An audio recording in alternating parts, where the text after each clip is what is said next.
Presiden Trump megalomania? Ini adalah pertanyaan saya dan mungkin bisa menjadi pernyataan jika apa yang saya pelajari dan analisis tentang Presiden Donald Trump adalah benar. Silakan Anda bantu berikan tanggapan intelektual tentang hal ini. Saya mengangkat topik ini setelah membaca pernyataan Presiden Trump dalam sebuah wawancara dengan majalah The Atlantic mengatakan bahwa saya akan memimpin negara dan dunia. Sejujurnya, saya sih senang-senang saja dengan apa yang dilakukan oleh AS selama ini dengan bersedia menjadi polisi dunia. Antara lain menjaga keamanan dan ketertiban dunia karena kapal-kapal patroli AS menjaga perairan perdagangan dunia dari bajak laut. Juga menjaga demokrasi dan human rights dunia, serta membantu meminimalisir radikalisme terorisme. Menjadi polisi dunia itu pekerjaan berat dan mahal, serta perlu infrastruktur pangkalan militer di banyak tempat di berbagai negara, sehingga rasanya hanya Amerika yang mau dan mampu melakukannya. Mungkin karena menjadi polisi dunia butuh banyak dana, padahal ekonomi dalam negeri dan kesejahteraan rakyatnya terpuruk, makanya Presiden Trump bermanuver dengan menerapkan aneka kebijakan America First yang kontroversial, termasuk menetapkan reciprocal tarif gila-gilaan kepada pihak lawan maupun kawan untuk mewujudkan MAGA, Make America Great Again, juga mewujudkan rencananya untuk mendominasi dunia. Dari caranya berorasi dan berbicara, Presiden Trump terkesan memiliki ambisi tidak terbatas dan berbau kesombongan, serta sulit diprediksi apa yang akan dilakukan atau tidak akan dilakukannya dari hari ke hari. Presiden Trump belum destruktif, namun juga jauh dari konstruktif, cenderung disruptif, seperti hendak melakukan global resetting yang membahayakan stabilitas banyak negara di dunia jika masih bergantung kepada AS. Reciprocal tarif sengaja diatur setinggi mungkin mencekik leher agar banyak negara yang membutuhkan AS bernegosiasi memohon kemurahan penurunan tarif, dan saya yakin akan dikabulkan dengan banyak syarat dan konsesi sampai tercapai apa yang Trump banggakan sebagai teknik negosiasi I win, you lose, atau win-lose negotiation technique. Teknik negosiasi win-lose hanya akan gagal jika menghadapi lawan yang tidak mempan digertak atau diancam, seperti contohnya China dan Rusia. Nah, menghadapi lawan sekaliber, orang dengan karakter win-lose akan bersedia mengalah dengan aneka alasan agar tidak kehilangan muka. Menjawab pertanyaan, apakah Presiden Trump megalomania? Megalomania seringkali dikaitkan dengan delusi keagungan yang ditandai dengan keyakinan yang berlebihan tentang kebesaran, kekuasaan, atau keistimewaan diri sendiri, kurang empati, dan kebutuhan akan pengakuan dari orang lain. Orang dengan megalomania cenderung memiliki harga diri yang sangat tinggi, merasa dirinya lebih penting dan berkuasa daripada yang sebenarnya, dan seringkali memiliki delusi atau hayalan tentang kehebatan diri. Selain dari apa yang sudah, sedang, dan akan dilakukan oleh Presiden Trump, perlu juga ditelusuri sejarah atau gerakan apa saja yang pernah dilakukan oleh Amerika Serikat sebagai negara beserta dengan segenap elemennya.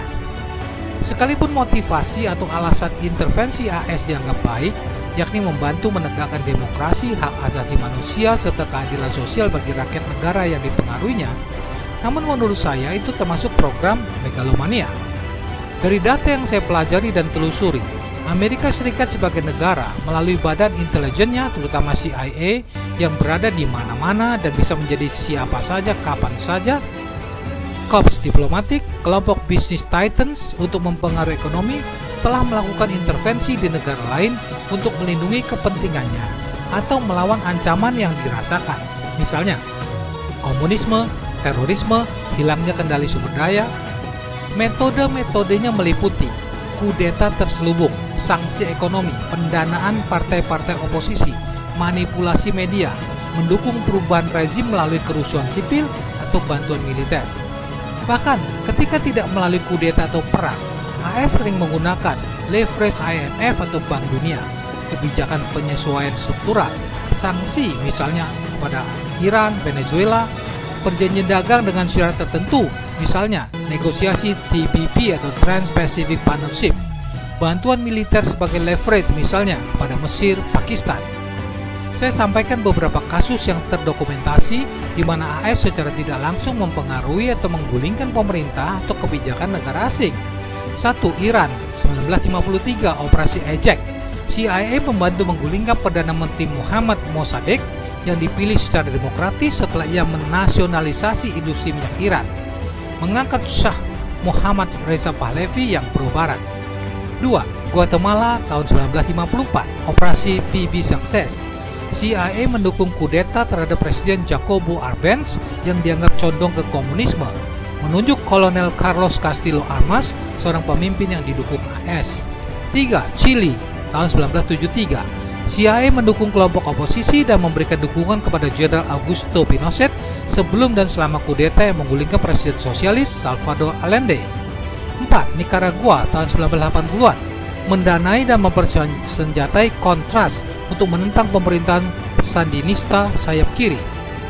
5. Lebanon 1958, intervensi militer langsung di bawah Eisenhower, tetapi juga mencakup upaya rahasia untuk mempengaruhi politik internal. 6. Indonesia tahun 1960-an, meskipun tidak secara langsung mengatur kudeta yang membawa Soeharto ke tampuk kekuasaan, AS memberikan dukungan intelijen dan logistik kepada pasukan anti-komunis selama pembunuhan massal terhadap orang-orang yang diduga komunis.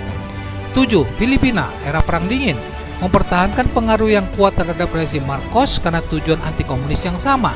Kemudian, mendukung revolusi kekuatan rakyat pada tahun 1986 untuk menyingkirkan Ferdinand Marcos. 8. Haiti 1990-an sampai 2000-an, berperan dalam pencopotan Jean-Bertrand Aristide meskipun tingkat keterlibatan CIA masih diperdebatkan. 9. Ukraina 2014, AS dan Uni Eropa mendukung protes pro-demokrasi Euromaidan yang menyebabkan tergulingnya Presiden pro-Rusia Viktor Yanukovych. 10. Amerika Latin dan Afrika sedang berlangsung melalui USAID, National Endowment for Democracy atau NED, dan lembaga-lembaga lain. AS mendanai kelompok masyarakat sipil, media, dan gerakan politik yang dianggap mempromosikan nilai-nilai demokrasi atau melawan rezim otoriter. Bagaimana menurut Anda?